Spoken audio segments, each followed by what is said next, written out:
बिस्मिल्लाहिर्रहमानिर्रहीम अस्सलाम वालेकुम and welcome back to my YouTube channel. तो कैसे हैं फ्रेंड्स आप सब।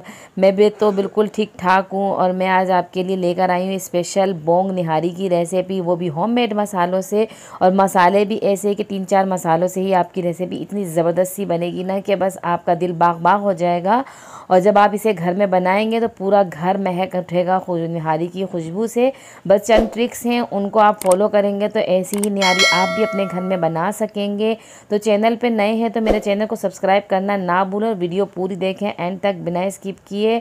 कोई भी चीज़ आपने मिस नहीं करनी है, क्योंकि चंद चीज़ें ऐसी हैं कि जो आपने सीख ली तो बस आपने ज़बरदस्ती निहारी एक्सपर्ट हो जाएंगे। तो ये हमने एक पतीला लिया है, उसके अंदर आधा कप तेल डाला, 2 मीडियम साइज़ की प्याज स्लाइस कट कर ली थी, वो इसके अंदर हमने हल्की सी फ्राई करनी है। हमने बहुत ज़्यादा फ्राई नहीं करनी इसको, बस इसको हल्का सा कलर जब आ जाए, प्याज का कच्चापन दूर हो जाए, तो इसके अंदर अब हमने डालना है गोश्त को। ये मैंने बोंग ले ली है, देखें इस तरीके से मैंने साबुत ही लिए हैं। और ये 2 मैंने नलियाँ भी ली हैं साथ में, क्योंकि जब नलियों का रस निकल के आता है ना तो बहुत अच्छा निहारी में टेस्ट आ जाता है। तो ये बोंग को मैंने डाल दिया है, नलियों को भी मैं इसके अंदर डाल दूँगी। और इसको हमने चमचा चलाना है ताकि ये बिल्कुल चिपकने ना लग जाए। और इसके अंदर अब हम डालेंगे अदरक लहसुन का पेस्ट, तकरीबन इसके अंदर 4 खाने के चम्मच भर के अदरक लहसुन का पेस्ट जाएगा। और इसकी करनी है अब हमने भुनाई, जब तक अदरक लहसुन का जो कच्चापन है वो दूर हो जाए और गोश्त का कलर बिल्कुल चेंज हो जाए, जब तक हमने इसकी करनी है भुनाई।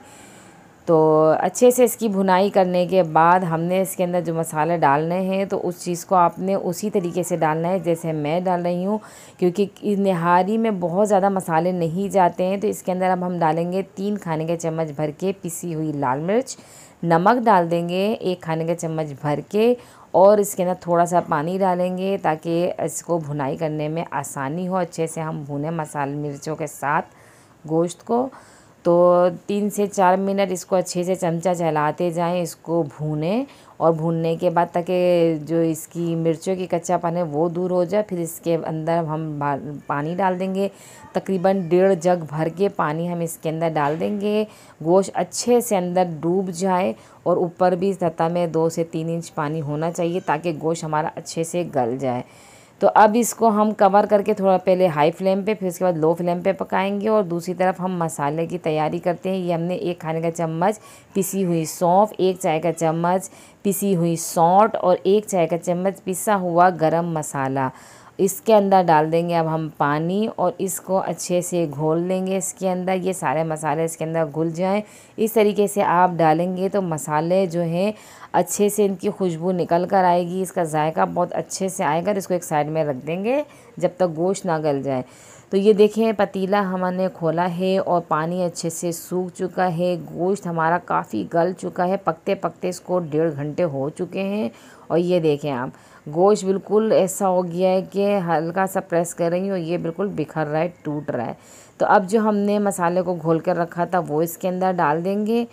मसाले डालने के बाद आप ग्रेवी को चेक कर लें, अगर आपको कम लगती है तो इसके अंदर गर्म पानी डालें और मज़ीद इसको पकने के लिए रख दें कवर करके 10 मिनट के लिए, ताकि मसालों की खुशबू अच्छे से आ जाए। अब एक पैन में मैंने 1 डिश वाला चम्मच भर के बेसन लिया है और 1 चम्मच भर के ही आटा लिया है, और इसको हल्का सा हम रोस्ट करेंगे ताकि ये अच्छे से भुने, इसकी खुशबू उठना शुरू हो जाए, जब तक हमने इसको भूनना है।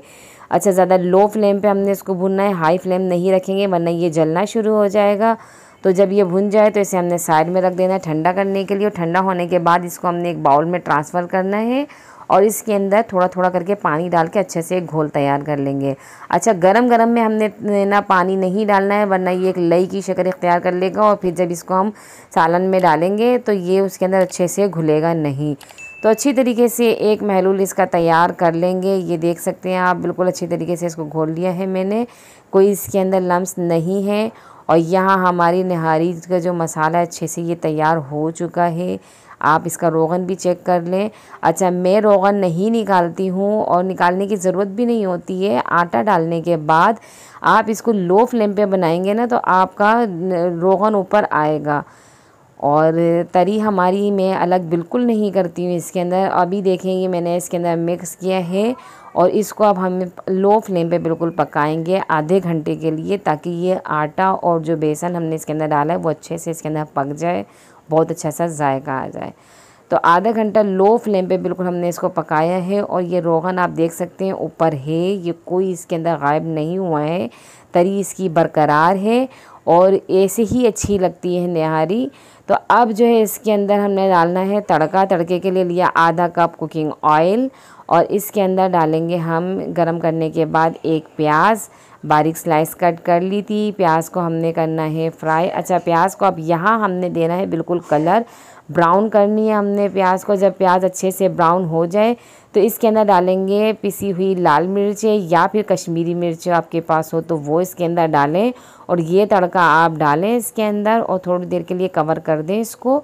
और ज़बरदस्ती निहारी बिल्कुल तैयार हो गई है। आप इसी तरीके से घर में बनाएंगे तो ज़बरदस्ती निहारी आप भी घर में बनाएंगे और आपकी निहारी की धूम मच जाएगी और आपकी निहारी को सालों साल याद किया जाएगा और फरमाइश कर करके बनवाया जाएगा।